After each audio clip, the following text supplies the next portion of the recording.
I can't wait to ufike kithi emagcekeni uShanel noma ubuye esipani ngikuphekela ufike uKhathel. Hey, I have a crush on you. I have a crush on you. Funa siphila impilo soba two. And please cela uvume tu. Cause I have a crush on you. Michelle Park Zoo welcomes you to I Have a Crush on You. Greetings, hello, hi to all of my South Africans and internationals. Hello, sawubona, dumela, and welcome to the show. Igama ngusine ngwakanene. But of course, ngoba wena uyi-VIP yasemhlabeni, then you get to call me u-Auntie Wama 2000. And today, I'm out and about in Durban at Michelle Park Zoo.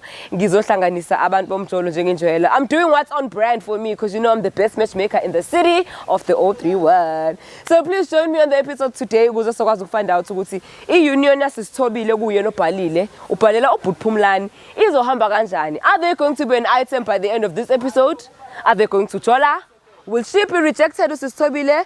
Find out on this episode by coming through. Hang out nami ukuzokwazi ukuthi ubone. If you'd also like to be a part of the show, ube ngala kwe-camera, ngala kwe-lens, kube wena usingaye, please write to us on the email address down below. Sokwazi ukuthi sikusize nawe sikutholela ubambo lwakho, sikuqondanise nomaqondana wakho. Ungasabi, akunamuntu ozoba single, sikhona. Please join us on this journey and follow us on social media. Remember to subscribe to our awesome YouTube channel right here on YouTube. Turn on your notification bell so that njalo mas drop episode every Tuesday uzokwazi ukuthi ubone. But for now, ngifuna ukuthi ubone umjolo esize ngawo. Ngithoyile, ungayindawo, ungaphuthelwa, ungasali. Sanibonani, igama lami nguThobile. Ngithatha isinqumo sokuthi ngibhalele abakwa Select Africa TV ngenxa yokuthi kuno lobhuti lo engine crush naye. And sekube nesikhathi eside ngine crush naye. Kodwa manje ngisaba ukumtshela ngoba angazi ukuthi uzoyithatha kanjani lento. So ngithemba ukuthi abaka Select Africa TV bazokwazi ukuthi bangilekelele ekutheni bangixhumanise naye. Ngiyathemba ukuthi mhlawumbe isicelo sami uzosamukela ngoba baningi abanye sengibabonile besizakala kwa Select Africa TV. So ubhuti ngoba uthi umthandile nazana kanjani? Ubani ubhuti yena? Ubhuti uPhumlani. Ngiqala ukuqala kwami ukumbona sasoshutha enye series le osindisweni la ngabona khona. Uthe mayefika nje ngoba wafika waba umuntu owacelwa nje ngoba kukhona okwakumele abe khona wangafika. Waphoza isixoliso sekulate so kwafanele kutholakala omunye umuntu ke ozofaka ufilini esikhaleni salowo. Kwathiwa ke kunomuntu olindiwe. Walindwa ke sonke samlinda sonke ke sidla amalanje since 2018. Hayi uthe mayefika eqala nje ngena hayi yabona lo social insizwa ngiyamthanda le bhuti.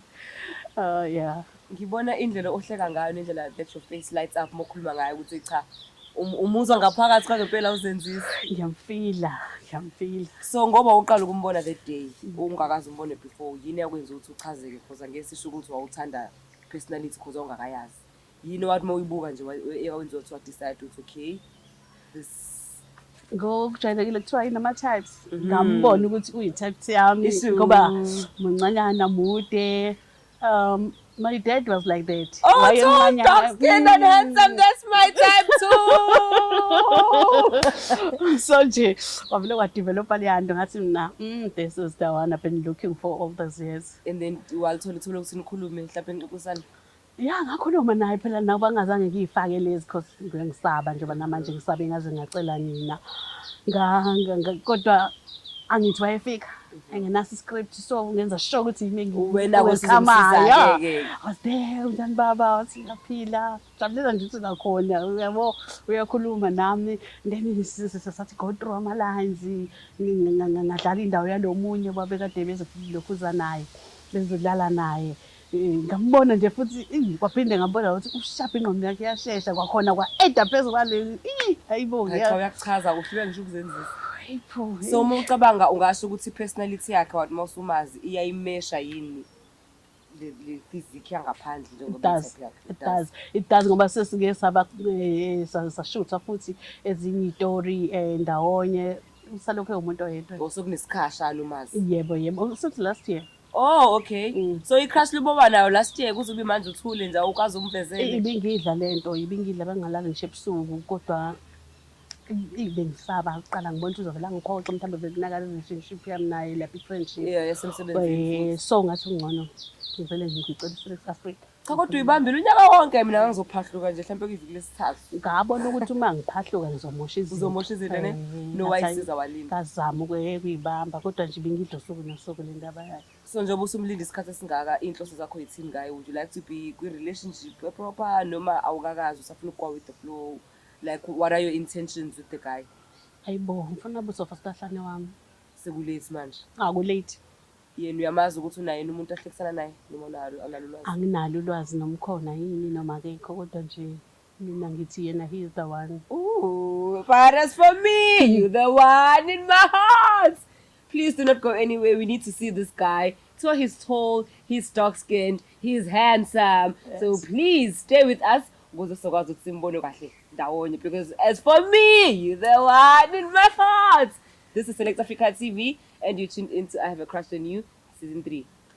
Mbukelwa iSelect Africa TV ngihleli nensizwa ekuthiwa uSwahla la uBut Phumlani uyena ke zengala on the show. Thank you so much for tuning in and staying with us right here on I Have a Crush on You, it's Season 3.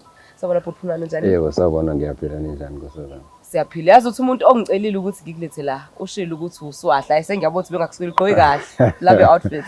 Yebo. So igama lami nguSine ngisebenzela ikhampani ekuthiwa iSelect Africa TV and uhlelo esikulona njengamanje libizwa ukuthi I Have a Crush on You. Okay. So njengoba igama le show lizisho into enza ukuthi ngikulethe ukuthi khona intokazi enemizwa ngawe noma imizwa for wena. So njengoba sila uzokutshela indlela azizwa ngayo. Ukhona naye hayi ukuthi uzokhulunyelwa yimina. Mina nomsebenzi wami ukuthi ngixhumanise. So before uye kuyena ngifuna ukuthi ngikubrief eqala so that singeke ngivele ngikuhlanganise nomuntu ongamazi bese uyamangala manje hawo then manje sithini uyabo? Yeah. So bengifuna uqale ngicheck ukuthi right ngalokho can you continue with ama camera and stuff uzizwa unjani wena?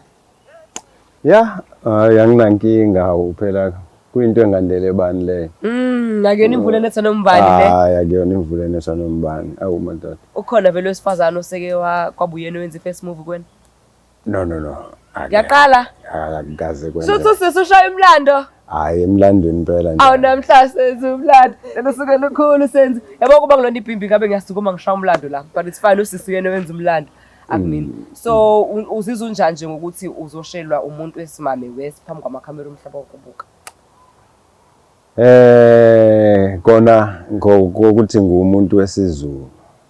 Yeah, akujwayelekile ku-awkwardnyana. Kodwa ke since khona le yanto ethi freedom of speech. Naso. So okay angimlalela umuntu ngoba mhlambe mina ngathi ngifuna umuntu kanti ngiyeke umuntu osekevele khona ngithi yabo. Okay. So angimuzwe ukuthi uthi yenzeka kanjani lento yabo. Ngitheme ngimbuza ukuthi indaba ekuthandile wathi uyitype yakhe ngokwe physical appearance nepersonality uthe uthanda indlela oyiyo nje emoyeni indlela okhuluma ngayo nabantu uthi uhlakaniphile yabo izinto enjalo. So ngifuna ukucheck ukuthi wena unayo yini type ifunayo what's your type? Kahle la ekubeni nama type makube umuntu wesifazane ozihloniphayo noyithandayo nokwazi ukuthandaza. Okay. Yeah, makube umuntu onjalo. So umuntu wesifazane ongasonti kuwena ize no ongathandazi. Ya kona sekungaba ukuthi willing ukufunda ngoba mina ngumuntu omthandazo so zikhona izinto ekumele mhlambe abe willing ukuziyeka okanye if uyazenza sizoza ukuthi masikhuluma sibeka naphi yabo mhlambe i-crush edlulayo okanye mhlambe i-crush efuna ukuthi kungakhiwa something nomngithi yabo yesakhiwo build it #BobTheBuilder. Yeah, uthe usisi usekulesi sigaba sempilo sokuthi mawukuthi phela inkulumeni ihamba kahle and niyazwana amagazini ayathintana ufuna into yangempela akazi luzodlala ufuna umosha isikhathi because naye ngokweminyaka ihambile nayo ngiyacabanga ukuthi awukho kule stage sokuthi usazofuna mhlambe ngakusukela do angazi angikholwa ukuthi usafuna ukudlala ama games sekukhulekile yabo sekukhulekile so futhi kule with that nikwi page elifanayo ke uyayihlonipha uyayithanda inkosi noma yathandazana ngikhohlwe ukumbuza Oh, then kusho ukuthi ngizozibuza. Sizoyibonela phambili. Uthi sasibuka ukuthi uyangazi. Ngeke ngikwazi ukuthi ukwazela but uyathi uyakwazi. Okay. Uthi ngikwenze izinto zibe lula yabo because ngiyazi curious angimlandi. Okay. Angimlandi. So ready? Yeah. Out of 1 to 10 mhlawumbe unervous noma excited noma une anxiety. Kukabili angizitholi kahle. Mhlambe yeah, okay, ngimlandi. All right, please do not go anywhere. Now this is the time last letter khona usisi sifuna ukubona ukuthi benobhuti bobabili behlangene, are they going to make sense la ngoko conversation yabo, and you get to be the judge or the witness of that. So please stay tuned in and keep it locked. This is Select Africa TV. Sawubona Phulani. Hey, kunjani? Ngiyaphila njani? Ngiyaphila. Ngiyazi ukuthi uthukile ukuthi wayo la kungazi ukuthi ulindele bani ya mina.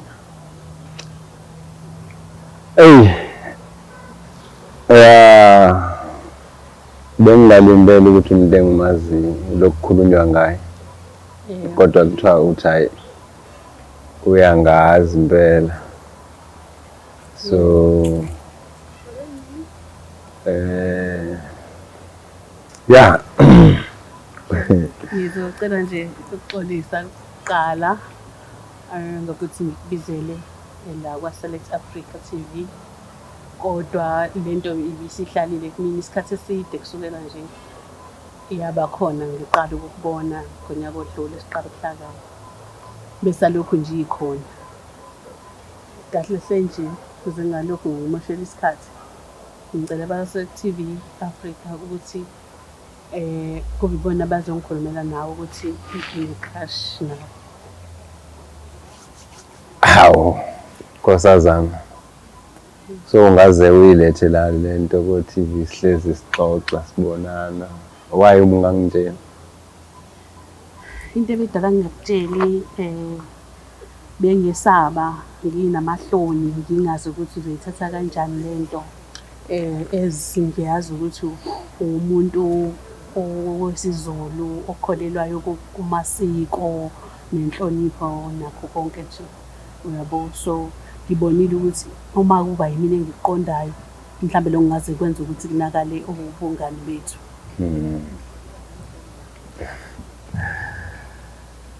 Well, ngiyakuzwa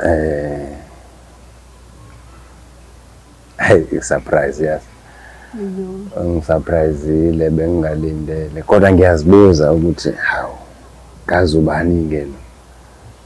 Hayi emini kufanele ukuthuka nami kuwena bengizothuka ngoba izinto ezikanje izinto ezingajwayele ukwenzeka nami ngasuke ngabona nje uhlelo la kwa Select Africa TV ngathi ingeke ake ngisebenzise le ndlela ngoba ngake ngacabanga nokuthi mhlawumbe ngicela umngane nami ngikhulumele nawe ngabe yabo ingeke izongehli kahle nokuthi ngikhulumele futhi nakhona ngabe ngaziphuza.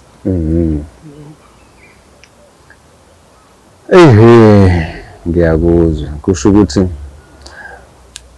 bongacabanga kodwa ukuthi sike siqale mhlambe sazane before sifike la. Ngoba right siyazana ngokomsebenzi ngoba sinokubonana kuma shoot angithi senze izinto zonke. And I remember first time sibonana wena ungenza iscript ne. Yeah, and okay mina ngesikhathi ngiqala ukubona ungenza iscript ungikhuthalele nje ngabona umuntu okay engakwazi engasebenza naye mina ngibe ngithatha njengomuntu nje esho onobuntuogrand and iscript ngendlela bese sa flow ngakhona mangihamba nawe yabo. So benginayo kanti ukuthi uyazi engathi mangishuta yabo. Okay manje usufuna ukuyibeka kwelinye level and then mhlawumbe kuzofuneka ukuthi hayi kabi ne since kungithusa ukuthi wena yabo and ngizothanda ukwazi mhlambe ngawe yabo, then mhlambe nawe khona uzothanda ukwazi ngami. Angazi noma lokho sizokwenza off cameras okanye yabo, It will depend ukuthi yini kahle hle wena ufuna ukuyazi ngami ngoba mina njengoba sengikwazi ukudlulisa imizwa yami kuwena. Yeah. Kahle hle angisazimisela ngokubuyela emuva ukuhlehlela emuva. Yeah. Ngizimisela ukuthi lento yethu ngifisa ungivumele ukuthi ngibe ingxenye yempilo yakho. Sihambe nawe impilo yethu yonke ngenjabulo ukuze kube sekupheleni kwensuku zethu zokuphila. Okuwukuthi kahle hle mina ngifuna ukuthi lento yethu masiyiqala sibe sesithatha nje iye kwenye level. Kahle hle uwena umuntu engifuna ukuphila nawe impilo yami yonke. Neminyaka ihambile kulate manje. Yeah. Yeah, ne ukahle kahle sifuna singene kwi long term life sentence. Yeah. Okay. Ngiyakuthanda Phumlani. Ngiyakuthanda inhliziyo yami yonke. Angizenzisi futhi. Usuka nje ngiqala ukubana ngabona nje itype yami. Okay. Le ndlela nje yomuntu ebengihlezi ngifopha ngayo. Okay. Angazi noma ukhona ukubone entweni bengade ngizenza ukuthi ngiyakuthanda ukunakekela ngifonela ngiWhatsApp. Noma bengingakaze wena Nkosazane ngibheke kodwa phela nami ngiyawu yabo. Noma bengingakaze ngibone ngalendlela ngoba phela bona njengoba mina ngumuntu osebenza nabantu futhi uma bengingathatha ngokuthi wonke umuntu osuke enza ngalendlela obuwenza ngayo kusho ukuthi usuke ena something kushuthi ngingagcina ngimosha umsebenzi angithi yabo. Noma bengike ngibone ukuthi khona ama extra miles nyana ahambekayo uyabo because ngiyakhumbula siye koshutha kwenye indawo kwakuyisabatha into eyangichaza ngathola ukuthi nawe uyasabatha uyabo. So bengingayitshela nepresenter mabe isho loludaba ukuthi kungangcono uma kuumuntu ozo understanda ubuNkulunkulu kuphela ekugcineni akwazi ukuba umuntu othandazayo uyabo. So mina ngumuntu othandazayo and kunezinye izinto engingazenzi kunezinye izinto engizenzayo ngokwenkolo.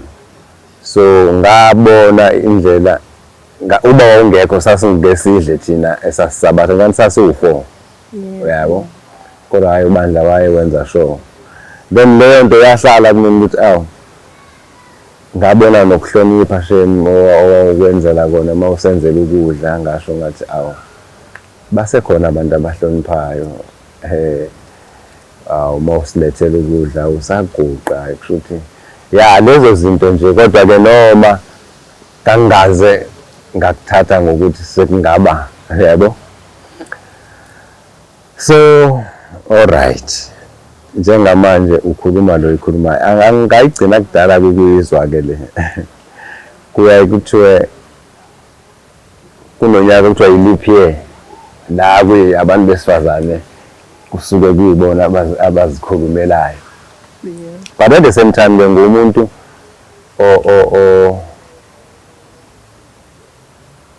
free when it comes to ezinye izinto empilweni because kukhona i-freedom of speech.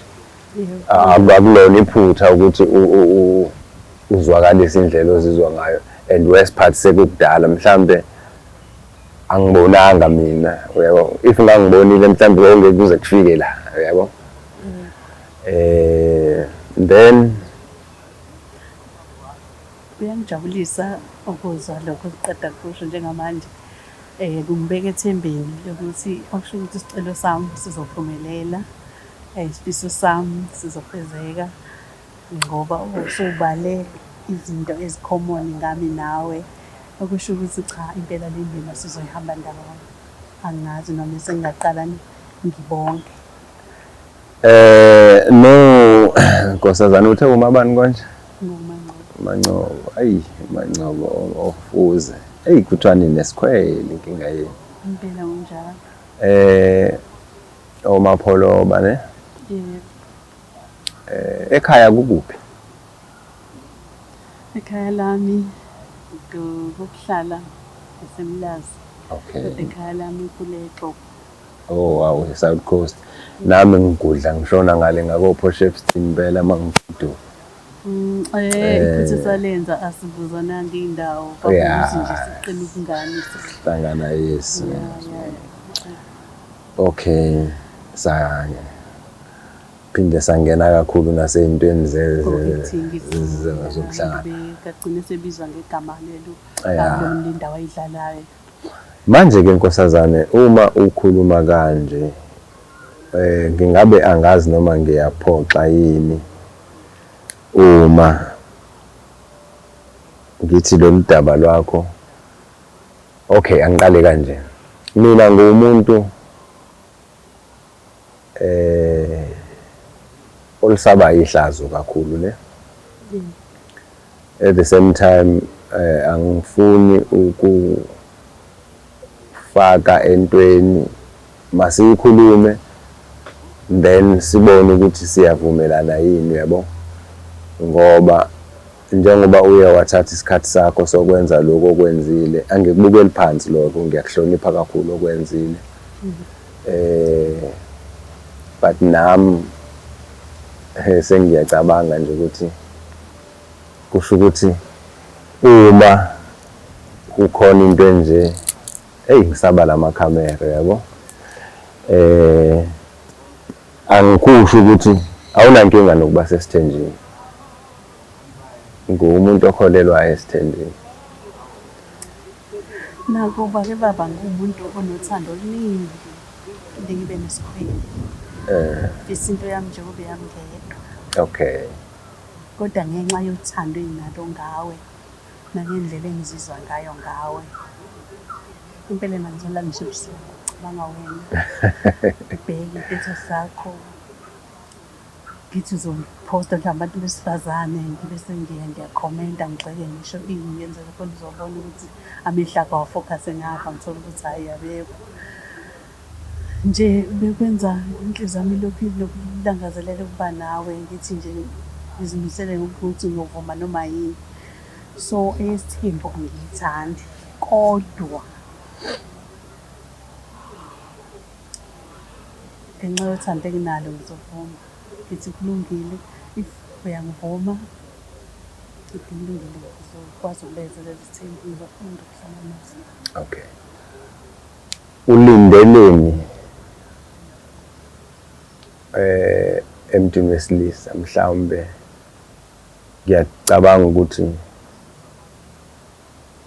ma usothandweni kunezinto, kunama expectations.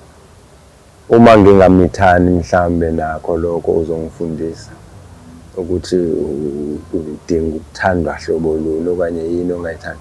Angikwazi ke nami ukuthi umuntu onjani, mhlawumbe uyahlanya yabo, mhlawumbe awuhloniphi. Mase sisobabili endlini mhlawumbe uzongixaka. At the same time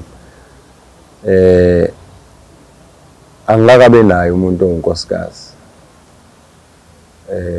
kodwa inhloso yami ngenxa ke yezimo esengihambe ngahamba ngazithola ukuthi ngizodlula kuzona,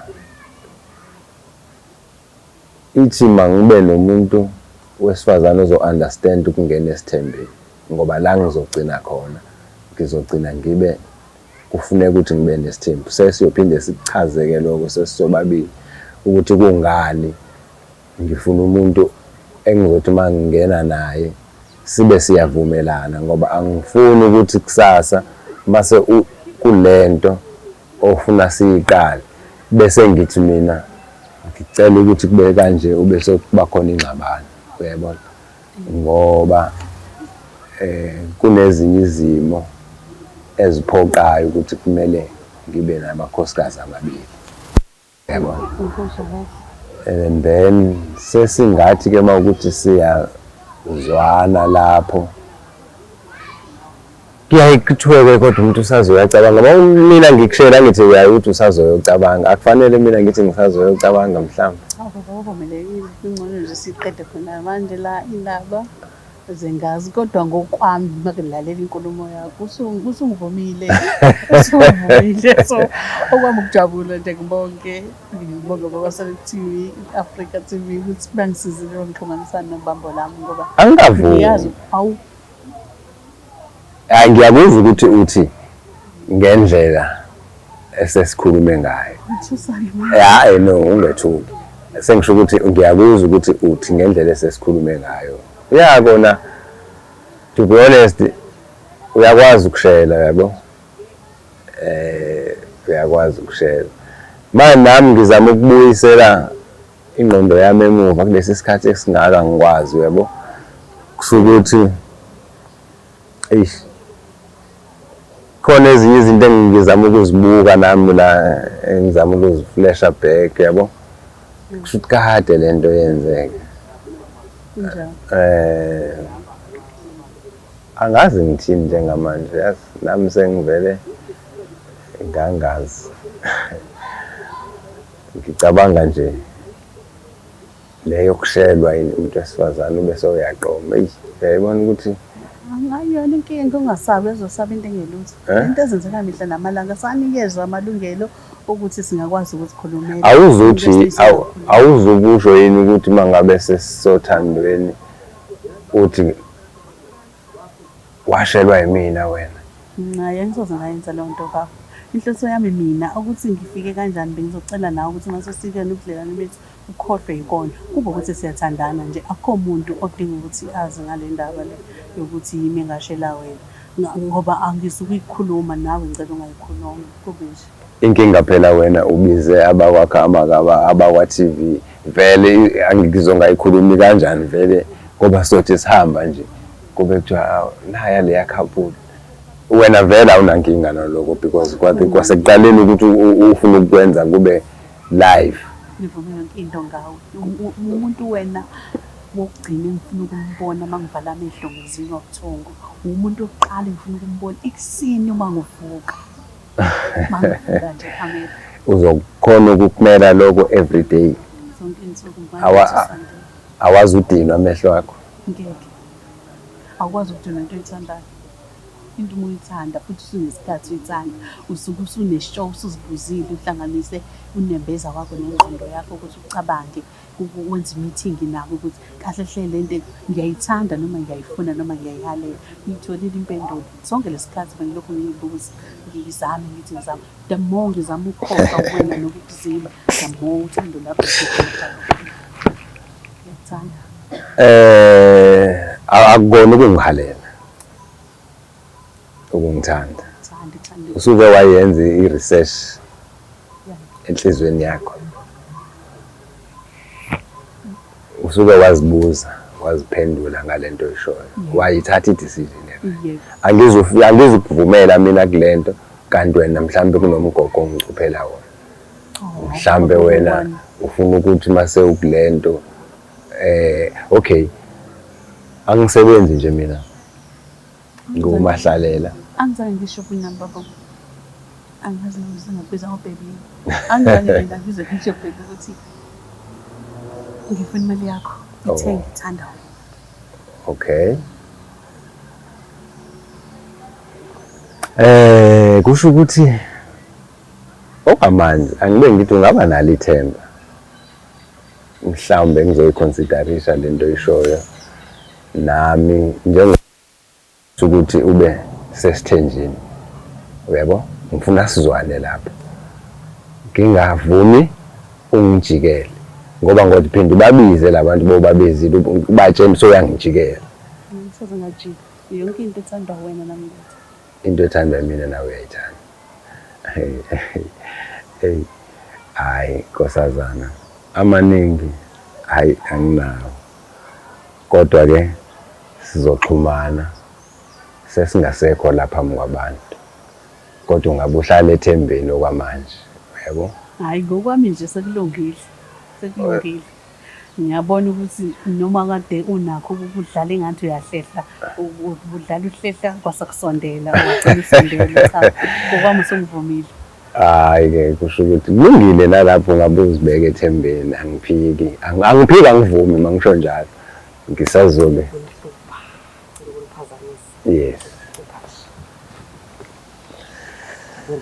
Kanti usimphazamisa bakithi. Yes. Ngiyangithanda ukuthi kodwa abantu manje bahlanganiswe yithina la ngiphinde ngibatheke ukuthi yabo kusahamba kahle ngoba okunye uthola ukuthi abanye ngizonishiya la ngihambe kanti bese seniyalwa seniyashayana yabo. So noma senathethisana so ngizo-check-a nje ukuthi konke kusahamba kahle you happy. Yeah. Ngiyahamba. Ngibona indlela amamatheka ngakhona kubhuti ukuthi hayi bo. Siyakhuphuka mos.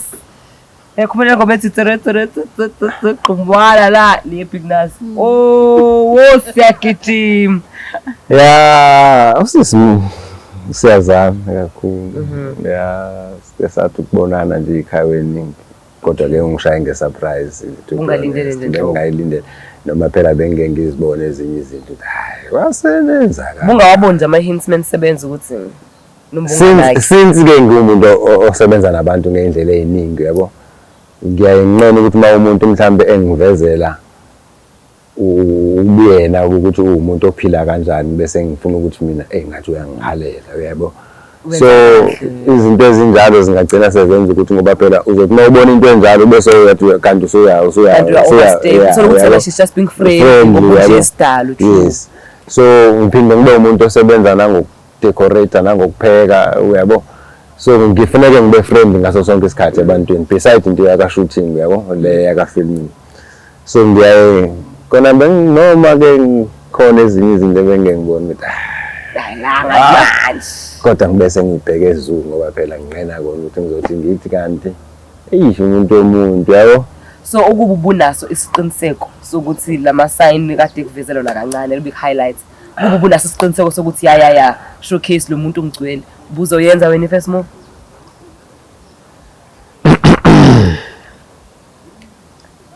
Yeah, uzoyenza. Ngizoyenza. Okay, judging from me answer nginika wona njengamanje ngiyazi-assume I could be wrong. Yeah. Ngiyazi-assume ukuthi into enihlanganisela ihambe kahle.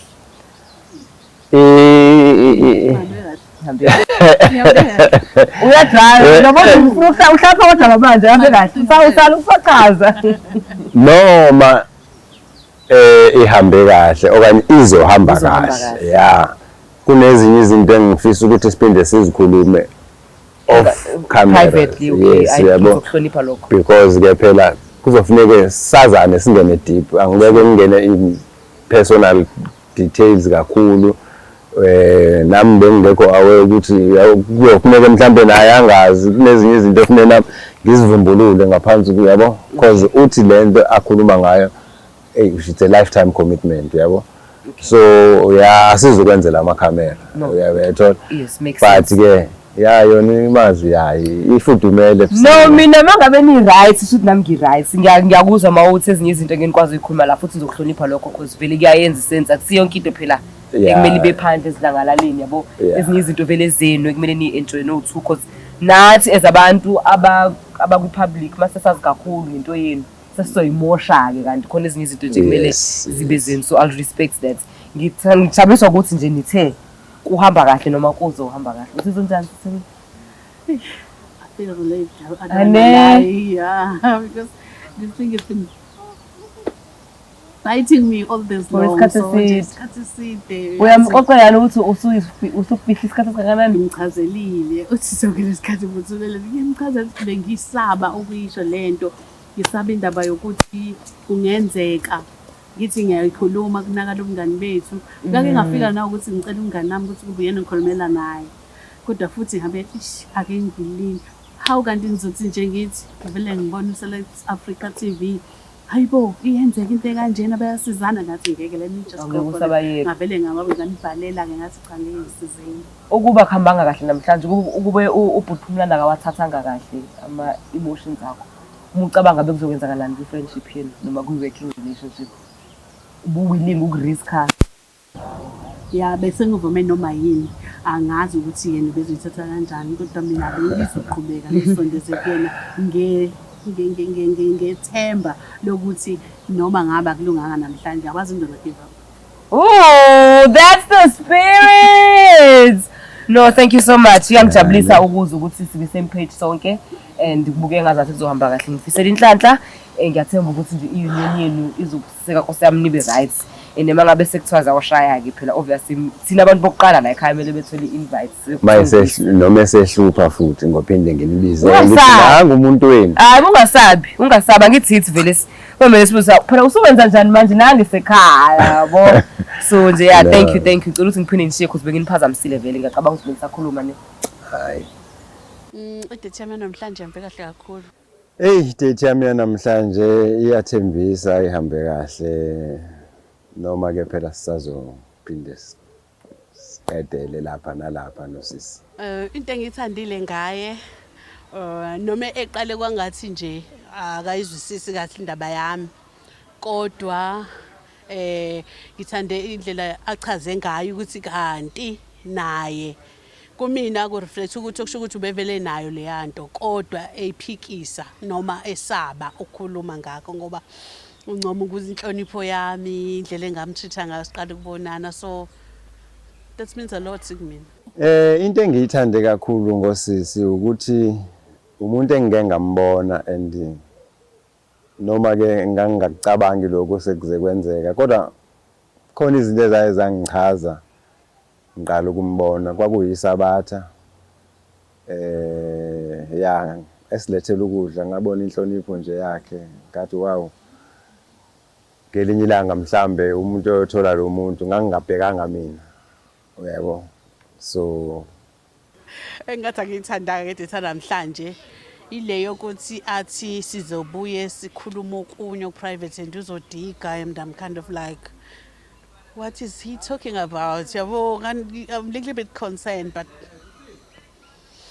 anginazi izinto eziyimfihlo engabona ukuthi zingabuye ziphazamisa ubudlelwano bethu ngoba njengamanje I'm like there. Engathi angiyithandanga ngedate namhlanje ay cha mfethu ngabe ngiqamba amanga ay ngiright into engathanda ukuyisho njengoba uPhumlani umyeni wami to be athi ekhulume ngayo indaba yesithembu nje beyithintile nje ngivumile ngathi ngivume noma yini so although ngingasithandi isithembu but for the fact ukuthi izobe ngazi ukuthi owami impilo yami yonke so akusekho ukukhathazeka nokuthi ngilokho nginothando liningi ngaye engakwazi ukuthi ngimnike lona ngithe kulungile sizobona ngendlela engingathanda ukusho kuThobile ukuthi nje yeah she's a brave woman ube nesibindi and ngoba lento uthi useyivalele isikhathi eside kuyena kodwa besiloko esibonana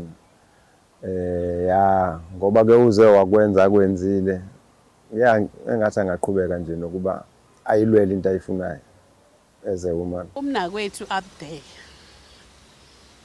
engizobanga nayo indoda ngifuna umtshela ukuthi ayibambe iqini ngoba mina kumuntu wesilisa mase ngifikile noma mangikhona yabonakala.